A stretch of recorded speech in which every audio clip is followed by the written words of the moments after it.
Assalamualaikum warahmatullahi wabarakatuh. Bertemu lagi dengan saya Muhammad Arif di channel Arifologi. Kali ini saya akan membahas tentang apa perbedaan antara filsafatnya Ibnu Sina dengan filsafatnya Al-Ghazali. Perbedaan yang paling besar, perbedaan yang sangat mencolok antara filsafatnya Ibnu Sina dan filsafatnya Al-Ghazali adalah dalam perbedaan mereka memandang kausalitas. Al-Ghazali memandang bahwa kausalitas itu hukumnya adalah mungkin. Sementara Ibnu Sina itu memiliki pendapat bahwa kausalitas itu sifatnya adalah niscaya, pasti. Jadi, kalau Al-Ghazali itu memandang kausalitas itu sebagai sesuatu yang mungkin, tidak mesti harus terjadi seperti itu. Tetapi kalau Ibnu Sina memandang bahwa kausalitas itu pasti, tidak bisa tidak harus seperti itu, niscaya seperti itu. Jadi perbedaan antara keduanya itu di sini. Letaknya adalah mereka berbeda pendapat dalam keniscayaan dari kausalitas, bukan menolak kausalitas dan tidak menolak kausalitas atau menerima kausalitas, tapi lebih kepada kepastian dari kausalitas. Nah, mengapa kemudian Ibnu Sina dan Al-Ghazali ini berbeda pendapat dalam melihat kausalitas? Mengapa Al-Ghazali mengatakan kausalitas itu mungkin dan mengapa Ibnu Sina mengatakan kausalitas itu niscaya? Pandangan Ibnu Sina bahwa kausalitas itu sifatnya niscaya pasti terjadi itu berawal dari prinsipnya yang pertama mengatakan bahwa Tuhan itu adalah prinsip yang pertama, al-mabda'ul awal. Ibnu Sina di dalam karya-karyanya itu sering menggunakan istilah al-mabda'ul awal dalam menyebutkan Tuhan. Untuk menyebut istilah Tuhan, Ibnu Sina itu sering menggunakan kata al-mabda'ul awal, prinsip pertama. Pandangan Ibnu Sina ini tentu sedikit berbeda dengan pandangan para teolog. Tuhan dalam pandangan Ibnu Sina ini secara tidak langsung ini mirip dengan pandangan para filsuf. Aristoteles misalkan, dia pendapatnya Aristoteles ini sangat berpengaruh di sini. Tahu Tuhan sebagai causa prima, penyebab pertama, prinsip pertama. Nah, pandangan Ibnu Sina ini sangat dipengaruhi oleh Aristoteles. Walaupun tentu saja kalau kita telusuri secara lebih mendalam, antara metafisikanya Aristoteles dengan Ibnu Sina ini memiliki konteks yang tentu sangat berbeda.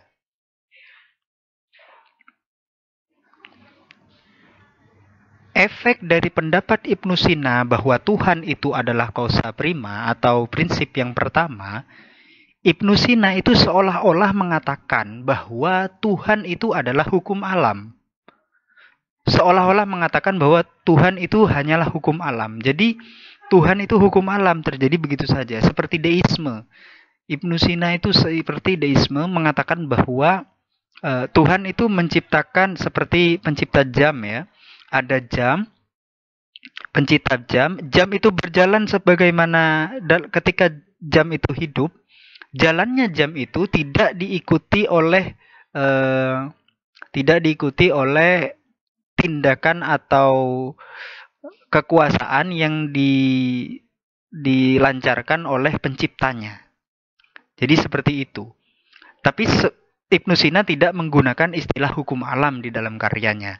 Dia mengatakan wajibul wujud bidzatihi. Nah, konsekuensi dari wajibul wujud bidzatihi ini artinya adalah mirip dengan hukum alam. Tuhan itu wajib ada dengan zatnya, dan yang lain selain Tuhan itu wajib ada bighairihi. Dia ada karena Tuhan. Nah, jadi Tuhan ini hanyalah penyebab pertama. Dan ini Tuhan ini berbeda dengan Tuhannya para teolog.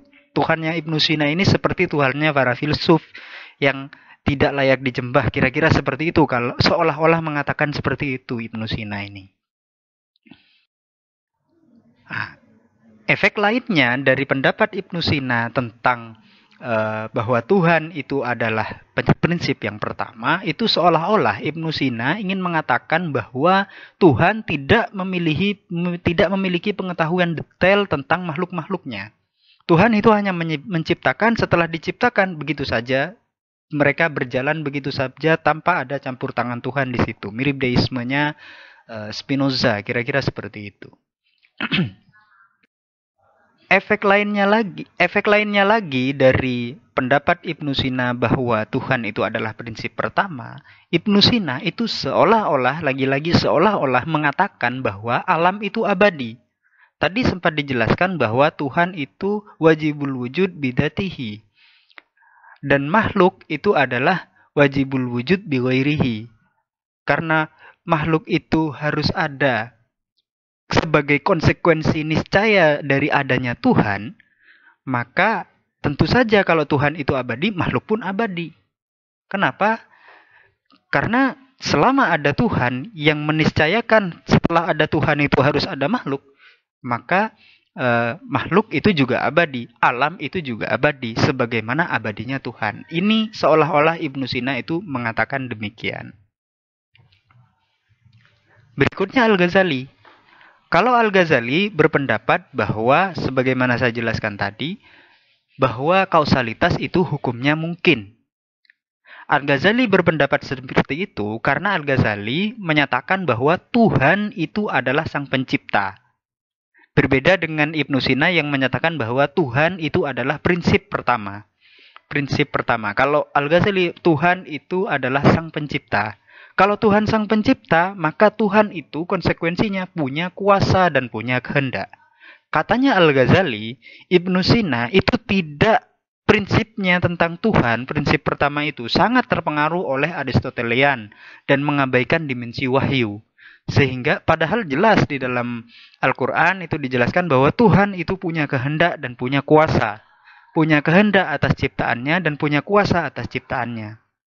Maka Tuhan itu menciptakan sesuatu. Dia adalah sang pencipta yang mempunyai kuasa dan kehendak atas ciptaannya. Karena Tuhan itu punya kuasa dan kehendak atas ciptaannya, konsekuensi dari pendapat ini menyatakan bahwa kausalitas itu tidak niscaya, tetapi mungkin. Kausalitas itu tidak pasti. Kita diiris pakai pisau, tidak mesti terus kemudian menjadi luka. Tidak mesti, tetapi mungkin luka. Jadi hukumnya di sini mungkin. Kenapa? Karena bisa saja Allah itu memiliki kehendak yang berbeda dengan semestinya. Seperti mukjizat yang terjadi, itu ada. Itu ada. Jadi konsekuensinya seperti ini. Konsekuensi dari pendapat Al-Ghazali ini, kemudian Al-Ghazali menganggap kausalitas itu tidak niscaya.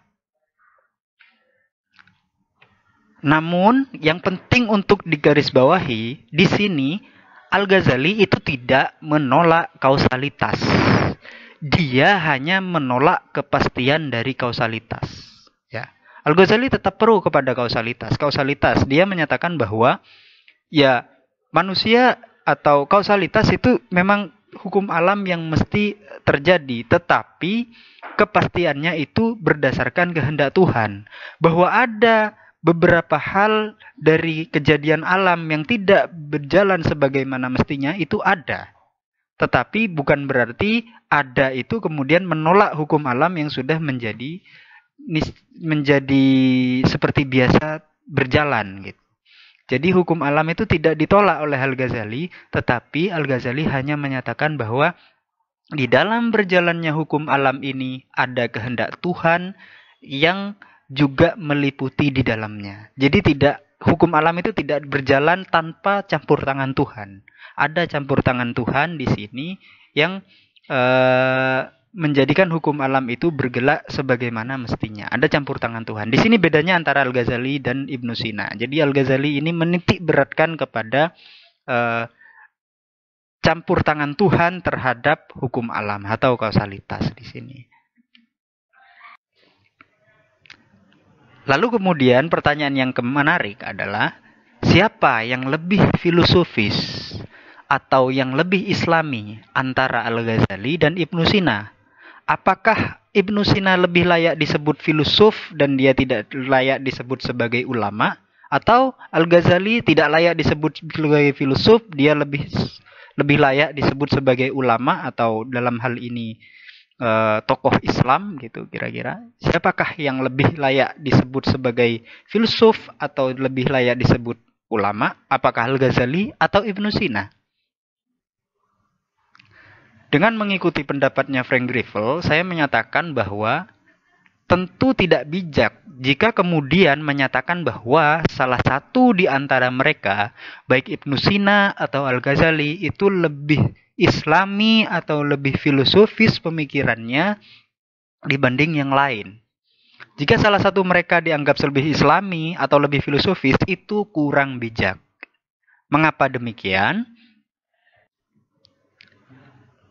Keduanya, baik Al-Ghazali maupun Ibnu Sina, itu sama-sama terlibat dalam proses berpikir religius.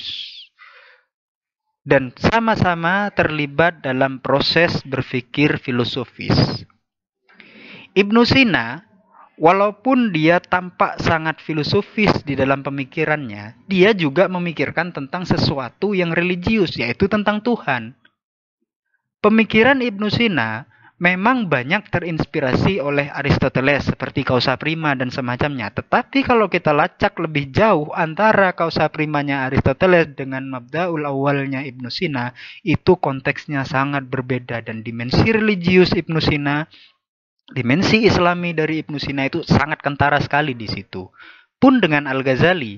Al-Ghazali walaupun berbicara tentang Tuhan, tetapi dia merefleksikannya secara filosofis. Dia banyak terinspirasi dari Ibnu Sina di dalam memikirkan tentang ketuhanan misalkan. Jadi di sini baik Ibnu Sina maupun Al-Ghazali itu tidak penting bagi kita untuk membenturkannya manakah yang lebih religius atau yang lebih filosofis. Secara lebih jauh, kalau kita ingin lebih clear tentang ini, jadi pertentangan atau perbedaan pendapat yang terjadi antara mereka itu bukanlah perbedaan antara Al-Quran dalam hal ini wahyu misalkan dengan filsafat. Bukan antara agama dan filsafat. Tetapi antara perbedaan pembacaan antara pembacaan yang berbeda atas wahyu, atas Quran. Al-Ghazali membaca Al-Quran begini. Ibnu Sina membaca Al-Quran begini. Al-Ghazali membaca agama seperti ini. Ibnu Sina membaca agama seperti ini. Jadi yang berbeda itu cara pandang mereka dalam membahas wahyu. Dan cara-cara mereka yang berbeda dalam berargumen secara filosofis. Jadi tidak bisa disebut lebih filosofis Ibnu Sina misalkan daripada Al-Ghazali. Enggak, karena keduanya sama-sama berargumen secara filosofis tetapi dengan cara yang berbeda. Sehingga hasilnya pun berbeda. Ya, barangkali itu yang bisa saya sampaikan tentang perbedaan filsafat Al-Ghazali dan filsafat Ibnu Sina. Terima kasih. Kalau Anda tertarik untuk membaca lebih lanjut, bisa cari buku The Formation of Post-Classical Philosophy in Islam, bukunya Frank Grifel, terbitan 2021. Ini identitasnya. Bisa Anda cari jika ingin mendalami lebih lanjut. Demikian dari saya, kurang lebihnya mohon maaf. Assalamualaikum warahmatullahi wabarakatuh.